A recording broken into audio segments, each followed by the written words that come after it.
Well, Family ID, I've got a treat for you today. Joining us is a leadership expert with over 40 years of experience and the CEO of Growing Leaders. It's an Atlanta-based nonprofit helping to grow and develop emerging leaders. He's a best-selling author and a speaker worldwide. It's my privilege to introduce to you Dr. Tim Elmore. Dr. Elmore, thanks for joining us today. This is fantastic. It's my pleasure, Derek. Good to be with you. Well, thanks. Well, as you know, we're a family ministry, so we start at the basics, or what we see as the foundation. Tell me about your family. Okay. Well, I have been very fortunate, very blessed to have married 40 years ago, this year, to Pam. Pam and I were high school sweethearts. So we started dating my senior year of high school. She was a sophomore. Then I went through my college experience, long distance dating. I do not recommend that, but it worked for us. When you have things that work for you and you go, I do not recommend it. I get it. So we waited 7 years and then began to have children. We have 2 adult children now. Bethany, our daughter, is 33 at this point, and she is a counselor. And then Jonathan is 29, and he is married and living in LA.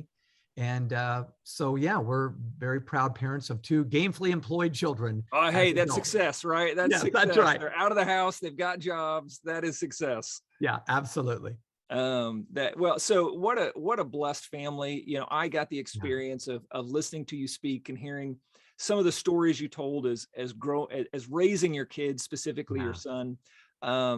What would you, if you looked at your family, how would you describe your family? If you had to put a phrase to it or an identity to it, as we talk about a lot, how would you describe it? What identity would you put to it? Yeah, those are great. I don't know if I've got a great answer, but here's the first thing that came to my mind. I think as I look back, the words that come to mind was learning and laughter. So we did laugh a lot in our house. And I just think humor lubricates the friction of growing up. So we tried to do things right. We were very intentional, and I'll talk about that if you want in just a little bit. But we just laughed a lot, but it was always about how do we learn? Like, for instance, we would go see a movie together, and we conditioned the kids. We would go out and get a Starbucks, even when they were 8 and 12, and debrief the movie. What was the plot? What was the moral of the story? How about the characters? What do you think God thought about that?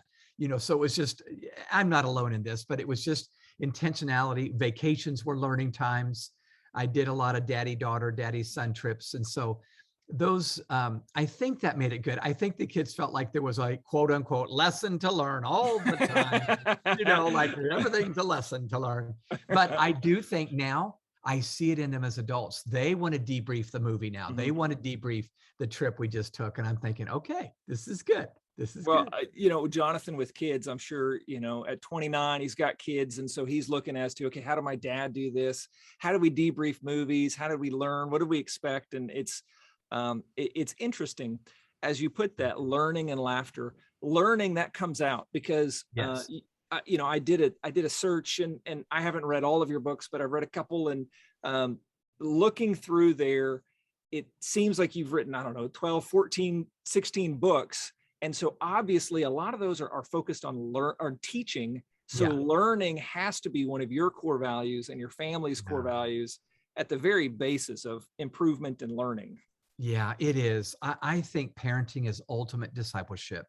So it's naturally in the home, much like Jesus did it, living with his 12. Well, we had our 2. And we felt like that was the right number for us to steward. Some families have more, some have less, but we were stewarding their talents and their character and their personalities. And Pam and I were great complements. Most couples say this. We were great complements to each other. I believe great leadership is a velvet brick. And so she was off in the velvet, I was off in the brick, but we tried to make it fun along the way. But, grace and truth, that's what you need. Right. Hand in hand. I really look back now and think, oh my gosh, there were so many wonderful moments that I hope they remember. I think they do. We'll talk today even. In fact, I'll tell you one quick story that was very memorable. I just spoke to my son about this. He and I had a daddy-son trip when he was 12, just like I had a daddy-daughter trip when Bethany was 12. Mhm. Well, Jonathan chose to go up to Minneapolis, Minnesota. So I thought that's random. He could have picked Of Paris or all London. places, right? Of all Yeah, places. Yeah, exactly. right. But he wanted to go to Camp Snoopy. That was the Mall of America. And they had a roller coaster inside the mall. And then there was some shows up there he wanted to see. Long story short, we did a lot of fun things together. But on the last day, that was going to be, some conversation times. We were going to talk about growing up and the birds and the bees and all that stuff. Well, we drove our rental car out to this lake. There's 10,000 lakes up there in Minnesota. And I stopped the car and I said, Jonathan, I want to do something a little different now. I want to trade places with you. And he said, what do you mean? And I said, well, I'm going to get out of the car and walk around to the passenger side. You're going to get behind the wheel and you're going to drive this car. He immediately said, Dad, that is illegal. That is illegal. That is illegal. I said, Jonathan, we're not going to go out on the main road. We're just going to stay here in the parking lot. But I want you to learn to handle this big machine. Well, next thing he said, Derek, was, Mom will not like this, Dad. Mom will not. So I finally talked him into it after 10 minutes of persuasion. Well, he got behind the wheel. Now, remember, he's 12 years old. So he's scared and I don't know. And I explained the ignition and the accelerator and the brake pedal and the gear shift. He finally backed it up and started driving. Well, it was awesome. He's a boy. He just loved it. So next thing I know, he's parallel parking, diagonal parking. He's doing all kinds of things he's seen me do. After about 20 minutes, we got back into our proper seats. And I said, Jonathan, what did you I know this is going to sound cheesy. Just go with me on this. What was your feeling when you got behind the wheel? And he went with it. He said, Dad, I panicked. I didn't think I could do it. I said, what'd you just show me? He said, well, I guess I showed you I can do it. I said, Jonathan, that's exactly the feeling you're going to have as you become a man. You're going to feel like, I don't know what I'm doing. And this is all big machinery I've got now in my body, that sort of thing. And I just said, what you got to know is it's in you. God put it in you, and you need to be the driver, not the passenger in your life. And that's one of our habitudes, one of our images that we talked about at the dinner table. Well, then that opened up a conversation, Derek, about how his body was going to be changing. His view of girls was going to be changing. His view of his parents was going to be changing. But the fun part about the conversation, and I'll let you get back to the regular. Oh, this is great. This is great. I said, Jonathan, what else did you know about this situation? And he had to think a minute on this one, but then he recalled. He said, well, Dad, I knew you were sitting right next to me. So, and I said, Jonathan, your heavenly Father is right there. And so you can do this. You can handle this machine he's given you. And it just turned out to be, well, we talk about that even today. And that was years and years and years ago. So I want to just encourage parents, you already know this probably, but create moments and trips and experiences that you can go back on and say, it wasn't just a lecture, it was a picture. It was an experience that we had. And I just feel like those are the ones that mark maturity as kids grow up. Yeah, I agree. It's funny. I never felt so young as when I brought my daughter Sawyer, who she's now 12, soon to be 13, as when I brought her home. And you're talking about this big machine. I think that's the way most of us feel like in families, like, oh, I've got they didn't give me an instruction book. Yes. The nurse just let me walk out the door. It's so true. Sight unseen. It's so true. And of course, every parent in the world has probably thought that thought. But that's what keeps us on our knees, of course. We need to use the wisdom we have, but it's a lot of times, isn't it true, Derek? You just got to say, God, I need you and your Holy Spirit to do your work now. That's it. I don't know what to do. Yeah. That's it. And and so there's a lot that we can go into about that. Yeah. But what I'm pulling out and what I saw in the theme of your books as I looked through your catalog is, and it comes out in that story, Dr. Elmore, right there, leadership and generational. Those seem to be a constant theme to you. Tell me why. Why are those themes for you? Why do they resonate for you? Okay, there's very specific reasons. And I don't think I'm the grand guru of all time on these subjects, but they become really, really important to me for a couple of reasons. Generations, meaning understanding the different generations, Gen Z, millennials, Xers, boomers, builders. In 1999, I began to see a widening gap in the workplace between the youngest generation and the oldest generation still working. And of course, way back in the baby boomer days, the generation gap term became a thing. But I think it's even gotten bigger because our screens in our life have gone from public, the television, to private, the smartphone. And as the screens became private, now, a middle school kid might be on a smartphone and the parent has no idea what that boy or girl is seeing. And we all know that. So as I saw the widening gap, I thought I've got to provide a tool or tools for caring adults, teachers, parents, coaches, youth workers, athletic directors, you name it, who are working with the next gen to better understand them. In fact, Sean, I tell you what, Derek, this is the term that I use often. If you've ever flown to another country, you get psyched up to relate to people there because different customs, different language, different value. Bingo. Right. When I talk to a Gen Z kid, different customs, different language, different values.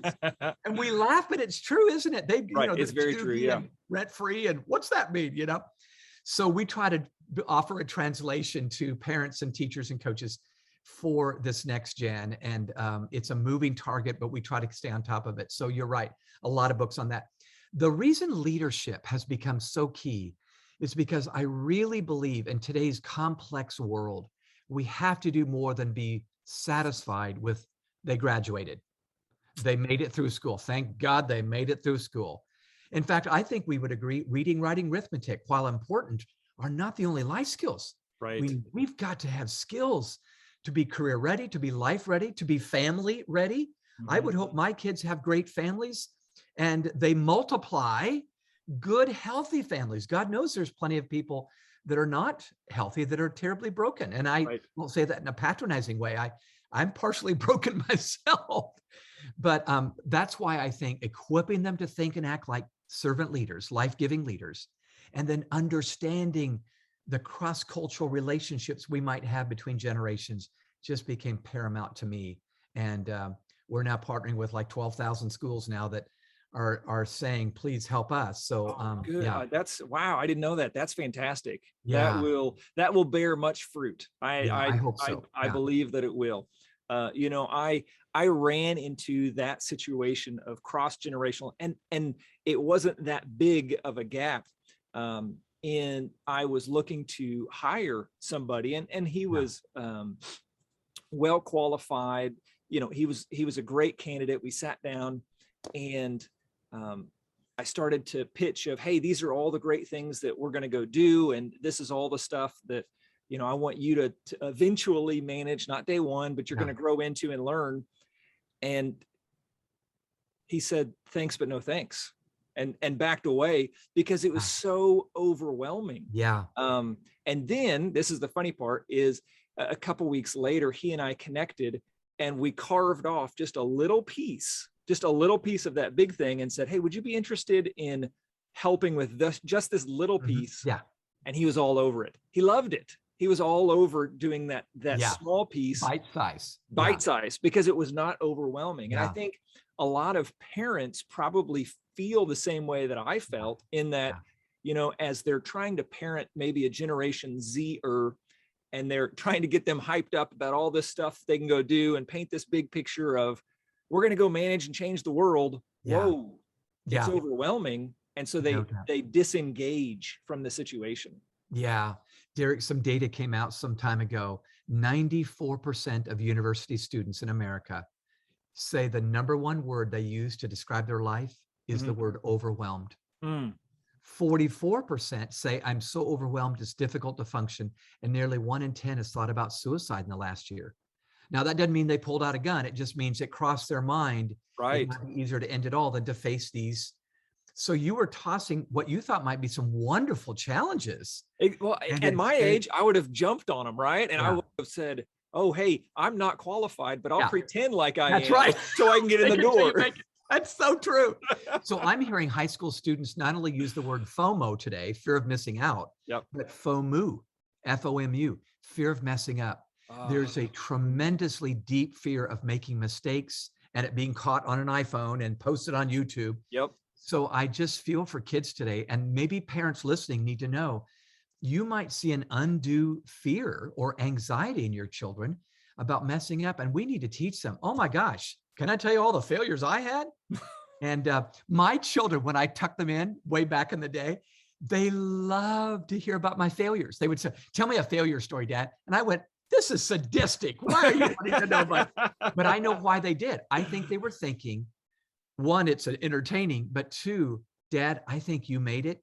And if you made it, having failed this many times, maybe there's hope for me. I think there was that quiet wondering inside. And I think we need to be free to say, oh my gosh, failure is part of the journey. We need to let them fail. The sooner, the better. So anyway, I'll stop. Again, I mean, I would even encourage you here. I'm asking you questions and now encouraging you, but I would say, like for Jonathan and Bethany, they would probably still love to hear failure stories from you today, because they're in those growing ages that, hey, they're testing themselves and afraid to push. And even today, they'd love to hear those stories. No, you're absolutely right. They still love them much more than my success story for some reason. So skipping around a little bit in your book, we're talking about the younger generation and what they walk into or walk out of. In your book, Pandemic Population, you talk about a VUCA world that is volatile, uncertain, complex, and ambiguous. And so from a parent's perspective, we probably are walking in the same world, but with different perspectives than a younger person walking in the world. And like you just said, the FOMO. So what's something you would tell a leader of a family on how to take intergenerational leadership? You know, my kids are 20 years younger than me. So, you know, there's a big gap, and a lot of the world has changed from when I was 12 and 11 years old. How would you encourage families, or what tools would you give them? A couple of thoughts. One is, I believe, especially in this day, COVID-19, and then the Delta variant, that we all thought we were done with this, and then we're not done.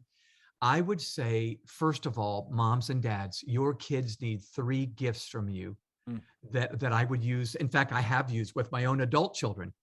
3, here they are. The first one is context. When this pandemic hit, most of us had no context. I do remember the last pandemic. I was in the 3rd and 4th grade when it hit back in the late 60s, but most of us I do not remember going through anything like this. So the first thing I did, Derek, was I started digging. How did people respond to the Spanish flu? How did they respond to this, that, and the other? And then I was able to provide my team of young adults at Growing Leaders. Here's the stories. We got new inventions because of it, new discoveries, new vaccines. And it was horrible, but thank God. But giving them context just helps them settle into, okay, maybe it's not the end of the world. So they need the gift of context. This gives them perspective. The second gift is applications. I think when we're uncertain and anxious, we need very clear applications or action steps. We can't tell them what to do 6 months from now. We don't know. But today, Johnny and Susie, bam, bam, bam, here's what I need you to do. That clarity is the gift they need when they're just anxious and, they get flooded and don't know what to do. So context, applications. The last one is more for the heart than the head. Belief. I think our kids need to hear a caring adult, especially mom and dad, say with sincerity, I not only believe we're going to make it through this, we're going to be stronger for it. We'll be better on the other side. I hope that Generation Z looks back in 20 years and goes, thank God for that pandemic. I have more grit. I have more resilience. I have more resourcefulness. And maybe they'll be like the Great Depression kids from 85, 90 years ago, where they go, they did grow up. In fact, in the Pandemic Population book, Derek, I don't know if you know, I put a whole chapter on there. What do we learn from the Great Depression kids? I interviewed 90-year-old people that remember growing up in that very difficult economy. And they said, my dad even said, it was the best years of my life because they just learned to share, do it together, have some grit. And I think America can use that right now, especially from the emerging generation. And in the individual families, just some, cohesiveness and unity. We talk a lot about core values and letting those core values come forth and live them out. And I would love if families would choose unity as a core value, because it's so important of, hey, when everything's going wrong out there, in Yeah. here, Yes. we're gonna have unity, and we are That's a right. team. So I'm glad you brought that out. That's actually a great answer to your question for me. I really have found a disproportionate amount of family conflict between young adults. So these are teenagers and 20 somethings and their parents, because the narrative of the young person is often social media, and maybe only social media, Mhm. where they start distrusting the older generation for letting all this Black Lives Matter mess happen. Mhm. I shouldn't say, but the police brutality, the racial injustice, and it is real. It is real. But I thought families should be the cluster of people that are getting together and talking about this safely. Right. But in fact, it was really some butting of heads. So moms and dads listening, I just want to encourage you, make sure this is your home is a safe place, and you need to initiate it, because they may not know how to bring it up. Right. But you need to be in a learning posture. That's what I've assumed with my young adult children. And then say, well, let me give you my angle, and maybe you can both share angles in a civil way. We've got to get away from this either or mindset. Sometimes the answer lies in the middle, and it lies in forgiveness and understanding. Imagine that. So I'm just a fan of that. So Just throw it out there, right? that's right. One Absolutely. one of the things we talk about at Family ID is Greg, who founded Family ID. He talked about his dad came home one day from a men's retreat and gathered the whole family together, put them in a huddle, and Yeah. he genuinely asked for forgiveness Yeah. for the Yes. times that he had treated them poorly or handled a situation incorrectly. And I Yeah. think it's so important as parents and adults to No ask doubt. for forgiveness and to Yeah. just, hey, I'm humbled right now. Will you forgive me for the time that I didn't do what I Yeah. should have done, or that I didn't do it right, or I handled this? I was confused. This is my first pandemic to live Yeah. through. Yeah. I didn't know what to do. Yeah. Yeah, I think that would go a long way. Well, it does. I consistently apologized, namely because I had to. As like, I mean, I was just making mistakes. But you know what? Um, my fear as a male was they might lose respect, but Mhm, in fact, it was the opposite. mhm. I think the respect grew when their dad, their father, this male, was able to say, I was wrong. And, of course, I can only imagine they probably wanted to faint at that moment that I was saying I was wrong. But I totally concur with you. I think that's the right word many times, and it earns us the right to maybe give some direction later, because they realize we're capable of humility Right. and Hey, authenticity. maybe they'll start telling you your failure stories, right? Hey, That's right. Don't hey, forget. Dad, remember that one time you totally blew it and Yeah. then you Yeah. asked for forgiveness? No. No, I know you're joking, but you know what does happen realistically? They're able to apologize more quickly Yeah. because they see their mom and dad doing it. So I'm a fan of that. Yeah. Oh, yep. Okay. So, talking about parental behavior, that leads me. Okay, you've got a new book coming out, 8 Paradoxes of Great Leadership. You talked about you and your wife, right? A velvet brick. They're Yes. oxymorons, a Yes. soft Yeah. brick. Paradox number 4 says uncommon leaders, and I would even interject parents right there. Yes. Uncommon parents Yeah. are both stubborn and open-minded at the same time. How, how do those coexist? Yeah. Well, it's a great question. First of all, I'm very excited about this book because I think I may have put my finger on something. John Maxwell agrees. I just chatted with him about it. That today, because of the complexities of leading a family or an organization, you've got to juxtapose two seemingly contradictory realities Mhm. to really meet the need. So Mhm. one of them is confidence and humility. I think people need confident moms and dads Mhm. and humble moms and dads. We just talked about that. Right. So yeah, the stubborn and open-minded. My case study on that one, Derek, is Truett Cathy, the founder of Chick-fil-A. I have a case study for each one of these. He was one of the most stubborn men. And he was stubborn. Here's the answer to your question about his values. Okay. He decided what he was going to die on, what hills he was going to die on, what Yep. values he would die for. And then he was adaptable on almost everything else. So some of the values, closed on Sunday. Chick-fil-A is Right. closed on Sunday. He has had to fight and fight and fight franchisees who have said, that's the #1 sales day of the week for fast food restaurants. He goes, I don't care. We're going to do this. And of course, Chick-fil-A outsells all the other fast food restaurants because they're open 6 days that create scarcity on the 7th day. It's just, oh my gosh. Oh my gosh. So I love his stubbornness. Great stories I won't go into them now because of time, but there's some great stories about how stubborn he was. Well, I will tell you one story. Okay. This is legendary. Truett Cathy is at the Chick-fil-A executive table with his vice presidents and president and so forth.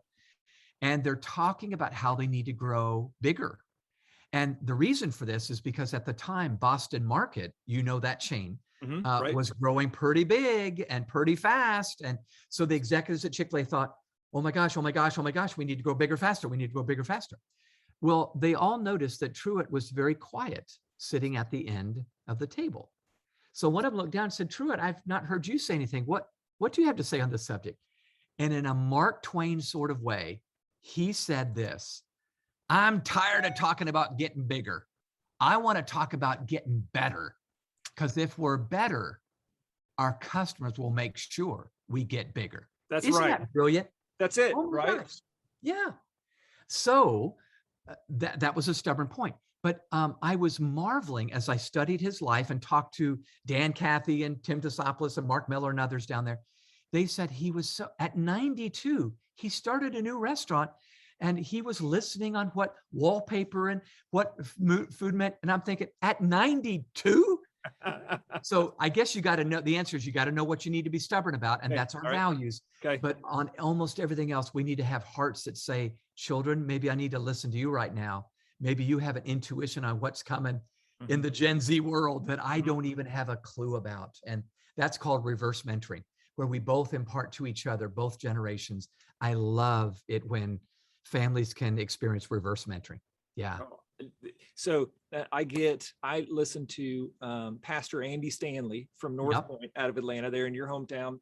And he, two things come to mind as we talk about this subject and wrap it up is, he and his wife, Sandra, said they parented and they disciplined on 3 things only. Yes. Right. That's the stubborn. That's the stubborn. That's right. It was disrespect. That's right. Disobedience and dishonesty. Yeah. Everything else, it'll work itself out. That's right. Yeah. But if we got those 3 things, and then you talk about, we have to get away from the A or B, the this or that situation. Black or white. Yeah. And oftentimes Andy says it this way, is he says, listen, this is not a problem to solve. It's a tension to manage. Yeah. Right. True. We We don't have to live in one camp or the other. As parents, we don't have to either be right or the kid be right. It's not always that clear. It's so true. Yeah. In fact, family is a perfect illustration of tension to manage. If you've got children with different personalities, and most of the time, if we have multiple children, you have different personalities. That's a tension to manage. You can't say, well, I'm going to avoid them at Christmas because you can't say that. So I think that's brilliant. I love Andy's wisdom on that. And I just think he's spot on. Yeah. I agree. Okay. So we're going to land this plane. We're going to land it. Okay. You've given us a lot of advice, perspective from leadership and understanding that generation and bringing in paradoxes of leadership. If you had to sum it up, and so you had a younger parent, right? You've successfully raised 2 great kids, it sounds like, that are probably trained really well and living their own life with Christ. And but if you had to look backwards to a parent who was a couple steps behind you on the road, what's one piece of advice that you would give them?